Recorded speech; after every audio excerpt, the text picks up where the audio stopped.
வணக்க நண்பர்களே, உங்களுக்கு உடல் உறவுல நீண்ட நேரம் ஈடுபட முடியலையா? கொஞ்சம் கூட விருப்பத்தன்மையே இல்லையா? வச்சு அடுத்த நிமிஷமே தானாக விந்து வெளியேறிடுதுங்களா?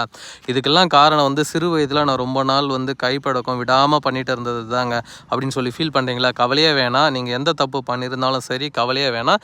இந்த வீடியோவில் தெரிகின்ற இந்த எக்ஸோல் கோல்டு மூலிகை மாத்திரை ஒன்று போதுங்க. இந்த ஒரு மூலிகை மாத்திரை சாப்பிட்டீங்கன்னா போதும், சுத்தமாக விருப்பத்தன்மை இல்லாத பிரச்சனையை உடனடியாக சரி செஞ்சு கொடுக்கக்கூடிய ஒரு அற்புதமான அருமருந்துங்க. இதை சாப்பிட்றதுனால நல்ல ஒரு விருப்பத்தன்மை முதல் மாத்திரையிலேயே சாப்பிட்ட 1 மணி நேரத்திலேயே ஏற்படுத்தி தரும். நீங்கள் எந்த வயதினராக இருந்தாலும் சரி, உதாரணத்துக்கு 75 வயதாக இருந்தாலும் சரி, 85 95 வயதாக இருந்தாலும் சரி, அதை பற்றி கவலை இல்லை. இந்த மாத்திரை சாப்பிட்றதுனால நரம்பு நல்லா தூண்டி விடுங்க. தூண்டி விட்டு நல்லா சிறப்பாக ரத்தோட்டத்தை சீர்படுத்தி டெஸ்டோஸ்டிரான் அளவை இன்க்ரீஸ் பண்ணி தரும். அந்த அளவுக்கு இது பார்த்திங்கன்னா ரொம்ப சூப்பரான ஒரு மூலிகை மருந்து. பக்க விளைவுகள் அற்றதுங்க. பொங்கல் ஆஃபர் போயிட்டுருக்கு. இன்றைக்கி லாஸ்ட் டே பொங்கல் ஆஃபருங்க. தேவைப்படுறவங்க இந்த ஆஃபரை யூஸ் பண்ணி வாங்கி